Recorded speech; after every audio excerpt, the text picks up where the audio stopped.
Welcome to ITI study channel. पिछले class में मैंने आपको डीसी जनरेटर के जो पार्ट्स बचे हुए थे उसके बारे में बताया और उनके क्या क्या कार्य होते हैं तथा डीसी जनरेटर की EMF इक्वेशन को बताया था। और आज डीसी जनरेटर की EMF इक्वेशन पर जो क्वेश्चंस को सॉल्व कैसे करना है उसको बताऊंगी, न्यूमेरिकल्स क्वेश्चन का सॉल्यूशन बताऊंगी। मैं आपको ITI इलेक्ट्रीशियन सेकेंड ईयर के चैप्टर्स को समझा रही हूँ। तो आज की क्लास स्टार्ट करते हैं। तो डीसी जनरेटर की EMF इक्वेशन का फॉर्मूला था E बराबर फाई ZNP बटा 60 इंटू A। क्या था? E बराबर फाई ZNP 60 बटा A। और इसकी EMF की हमेशा यूनिट क्या होगी? वोल्ट। EMF की फुल फॉर्म इलेक्ट्रोमोटिव फोर्स। तो अब इससे रिलेटेड अपन क्वेश्चंस को सॉल्व करेंगे। उससे पहले अपन देखते हैं कि यहाँ पर फाई क्या है? फ्लक्स। क्या होगा? फ्लक्स का मान। और फ्लक्स की यूनिट क्या होगी? वेबर। एन क्या है? आर्मेचर की घूर्णन गति। क्या है ये? आर्मेचर की घूर्णन गति। और P क्या है? पोल्स की संख्या। P क्या है? पोल्स की संख्या। और Z चालकों की संख्या। चालकों की संख्या। और A समानांतर पथों की संख्या। और एक चीज आपको मैंने और बताई थी कि यदि आर्मेचर के ऊपर लैप वाइंड दे रखा है, आपको लैप वाइंड या लैप वाइंडिंग दे रखी है, उस समय A का मान होगा वह P के बराबर होगा। और यदि वेव वाउंड दे रखा है आपको या वेव वाइंडिंग दे रखी है, उस समय A का मान होगा वो हमेशा 2 होगा। ये दो पॉइंट्स आपको पिछले वीडियो में भी मैंने आपको बताए थे। और इस क्वेश्चंस को जब सॉल्व करेंगे उस समय आपको विशेष तौर से इसको ध्यान रखना है। तो क्वेश्चंस को सॉल्व करते हैं। तो क्वेश्चन नंबर 1 को देखते हैं। 4 पोल डायनमो के प्रेरित EMF की गणना करें। 1000 RPM लैप वाउंड तथा चालकों की कुल संख्या 600 तथा फ्लक्स प्रति पोल 0.064 वेबर है। तो आपको क्या निकालना? देखो, इसमें EMF की गणना करनी है, यानी डीसी जनरेटर के EMF के मान को अपने को निकालना है। और अब ये देखना है कि क्वेश्चन में आपको क्या दे रखा है। सबसे पहले इसमें ये देखो कि आर्मेचर के ऊपर वाउंडिंग या वाउंड क्या दे रखा है। तो देखो इसमें क्या दे रखा है? Lap wound. तो लैप वाउंड मैंने आपको बताया था A का मान होता है वह P के बराबर होगा। क्या होगा? A का मान होगा वह P के बराबर होगा। अब इस क्वेश्चन में देखो RPM का मतलब आर्मेचर की घूर्णन गति। तो उसको अपन किससे लिखते हैं? N। तो N का मान कितना दे रखा है आपको? 1000 RPM। और 4 पोल यानी P का मान कितना दे रखा है आपको? 4। तो P बराबर 4। तो A का मान भी कितना हो जाएगा? इसके अंदर 4 हो जाएगा, क्योंकि ये क्या दे रखा है आपको? लैप वाउंड आर्मेचर के ऊपर आपको वाइंडिंग्स दे रखी है। और चालकों की कुल संख्या यानी Z का मान कितना दिया रखा है आपको? 600। तो यहाँ पे अपन लिख देंगे 600। और फ्लक्स प्रति पोल यानी फाई का मान कितना दे रखा है आपको? 0.064 वेबर। तो सारी फॉर्मूले में लगाने के लिए जो जो अपने को क्वांटिटी चाहिए अपने को सब मिल गई है। अब डायरेक्ट अपने को क्या निकालना है? इसका EMF इक्वेशन को हम आसानी से सॉल्व कर सकते हैं। तो इसको सॉल्व करते हैं। E बराबर फाई जेड एन पी बटा 60 इंटू ए।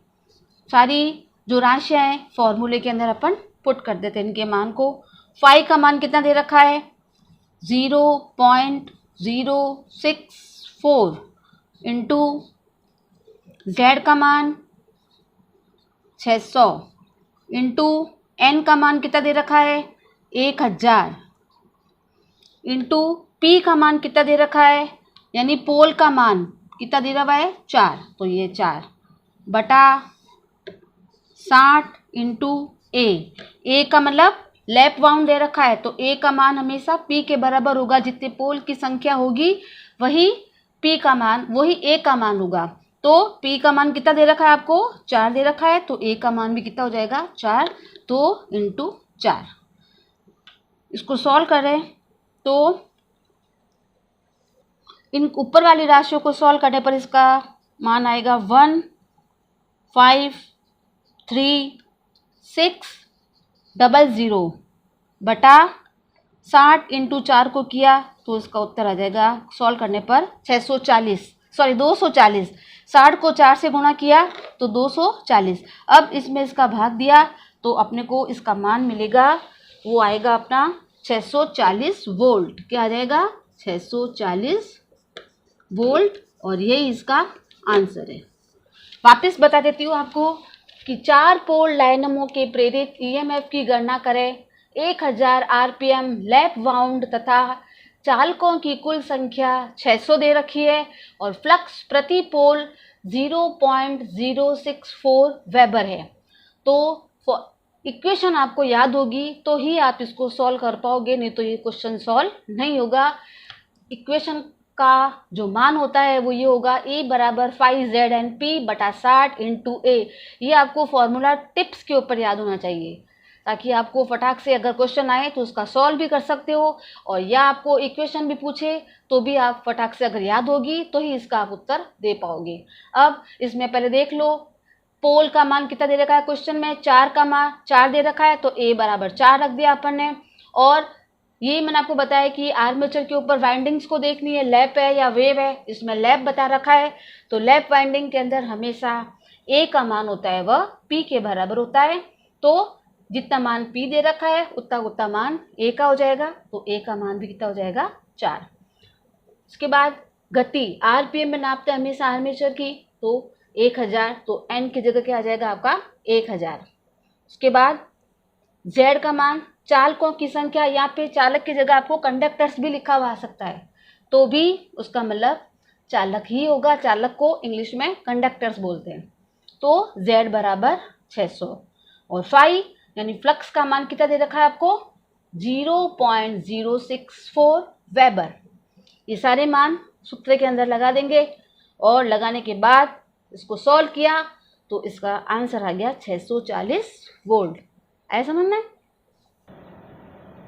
Question number 2 wave wound armature के साथ 4 पोल डीसी जनित्र में 1020 चालक है और 1500 आरपीएम की गति से संचालित है और फ्लक्स प्रति पोल 0.007 वेबर हो तो विद्युत वाहक बल की गणना करें। वापस अब देखो इसके अंदर जो इक्वेशन के हिसाब से आपको जो मान दे रखे हैं वो पहले उनको आप नोट करो। सबसे पहले वाइंडिंग कौन सी दे रखी है आपको वेव वाउंड दे रखा है और पोल्स की संख्या कितनी दे रखी है आपको 4। तो उसको सॉल्व करते हैं। P बराबर कितना दे रखा है आपको 4। जनित्र में चालक कितने दे रखे हैं आपको 1020 यानी Z का मान कितना दे रखा है आपको 1020 दिया हुआ है और 1500 आरपीएम की गति से संचालित है यानी N का मान आपको दे रखा है 1500 आरपीएम। आरपीएम की फुल फॉर्म रिवॉल्यूशन पर मिनट और फ्लक्स प्रति पोल यानी फाई का मान आपको दिया हुआ है 0.007 वेबर। तो आपको ईएमएफ का मान और या विद्युत वाहक बल की गणना अपने को करनी है। अब इसमें क्या चीज़ बाकी रह गई है वेव वाउंड है तो आपको ए का मान, तो हमेशा वेव वाउंड के अंदर वेव वाउंड में ए का मान हमेशा क्या होता है, 2 होता है, और लैप वाइंडिंग में क्या होती है, ए बराबर पी होगा। तो डीसी जनरेटर की ईएमएफ इक्वेशन का फॉर्मूला ई बराबर फाई जेड एन पी बटा 60 इंटू ए।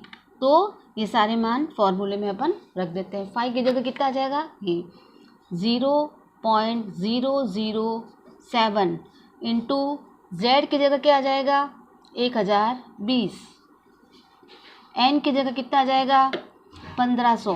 तो यहाँ पे अपन लिखेंगे 1500, और पी की जगह कितना आ जाएगा आपके, 4 बटा 60 इंटू ए।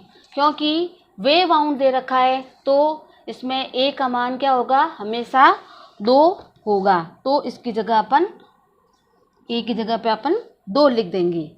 तो 0.007 इंटू 1020 इंटू 1500 इंटू 4 बटे 60 इंटू 2। अब पहले ऊपर वाली क्वांटिटी को या ऊपर वाले को अपन सॉल्व करते हैं, तो इसका मान आएगा 42840 बटा 60 इंटू 2 करेंगे तो इसकी जगह आ जाएगा आपके 120, और इसको सॉल्व किया तो इसका आंसर आएगा 357 वोल्ट, 357 वोल्ट, और यही इसका आंसर होगा, क्योंकि विद्युत वाहक बल की यूनिट हमेशा क्या होगी, वोल्ट होगी।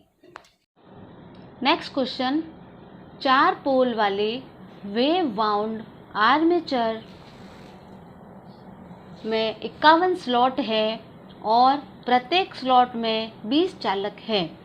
यदि प्रेरित ईएमएफ का मान 375 वोल्ट हो तो 1500 आरपीएम पर प्रति पोल फ्लक्स का मान क्या होगा।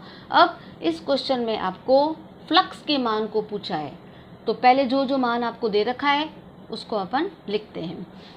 4 पोल यानी P का मान कितना दे रखा है आपको, 4, और वेव वाउंड आते ही हमेशा क्या हो जाएगा, ए का मान किसके बराबर हो जाएगा, 2 के बराबर हो जाएगा।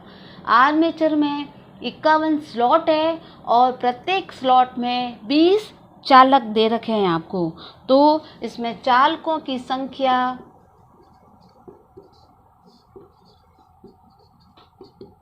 Z बराबर कितना हो जाएगा, 51 इंटू 20 कर देंगे, यानी स्लॉट की जितने स्लॉट हैं और जितने स्लॉट में चालक दे रखे हैं उन दोनों को आपस में गुणा करेंगे, और इनको गुणा करने पर इसका मान आएगा 1020। कितना आ गया, 1020। और उसके बाद ईएमएफ का मान कितना दे रखा है आपको, यानी ई का मान कितना दिया हुआ है आपको, 375 वोल्ट। क्या दिया हुआ है, 375 वोल्ट, और 1500 आरपीएम पर, यानी एन का मान कितना हो गया आपका, 1500 आरपीएम। 1500 आरपीएम पर प्रति पोल फ्लक्स का मान क्या होगा, यानी आपको क्या निकालना है, फ्लक्स का मान निकालना है। तो अब ई का फॉर्मूला क्या होता है, ईएमएफ इक्वेशन ई बराबर फाई जेड एन पी बटा 60 इंटू ए। ये क्या होता है, इसकी ईएमएफ इक्वेशन का फॉर्मूला। अब फाई का मान अपने को निकालना है, तो अब ई के नीचे कोई भी संख्या नहीं है, तो यहाँ पे अपन बटे में क्या लिख सकते हैं, 1 लिख सकते हैं। ठीक है, अब इसका क्या करेंगे, तिरछा गुणा, यानी क्रॉस मल्टीप्लाई करेंगे। तो क्रॉस मल्टीप्लाई करने के लिए पहले क्या करना है आपको, फाई जेड एन पी को 1 से गुणा करो, तो क्या हो जाएगा यहाँ पे 1 into phi Z N P बराबर, ई को किससे करना है, 60 इंटू ए से, तो ई इंटू 60 इंटू ए। ये मैंने कर दिया इसका क्रॉस मल्टीप्लाई, वज्र गुणा या तिरछा गुणा। अब अपने को कोई भी राशि होती है उसको 1 से गुणा करते हैं तो हमेशा क्या मिलता है, 1 ही मिलेगा। तो इस फाई जेड एन पी को 1 से गुणा किया तो क्या आ जाएगा वापस, फाई जेड एन पी बराबर ई इंटू 60 इंटू ए। अब मैं इस क्वेश्चन को रफ करके थोड़ा ऊपर समझाती हूँ आपको।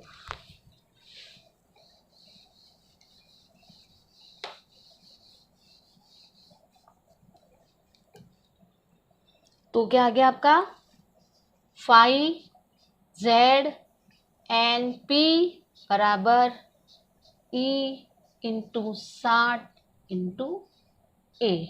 अब अपने को क्या मान निकालना है, फाई का मान निकालना है।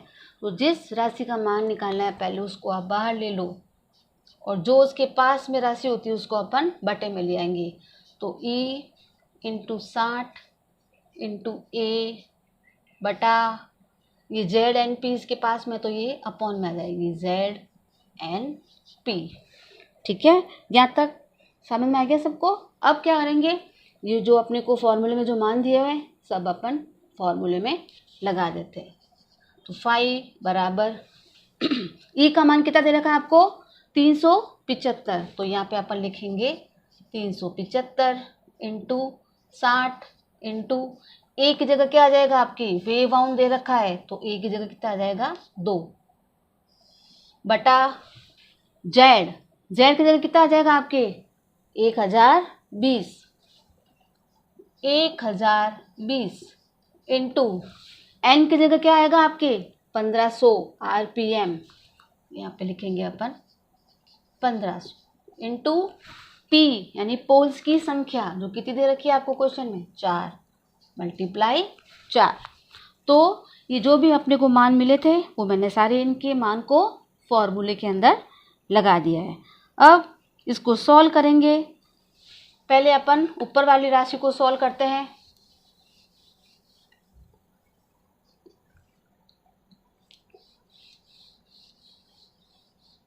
इनको सॉल्व किया तो इसका मान आया 45000 बटा नीचे वाली राशियों को आपस में गुणा करके इसका सॉल्यूशन किया तो इसका मान आ गया 61200।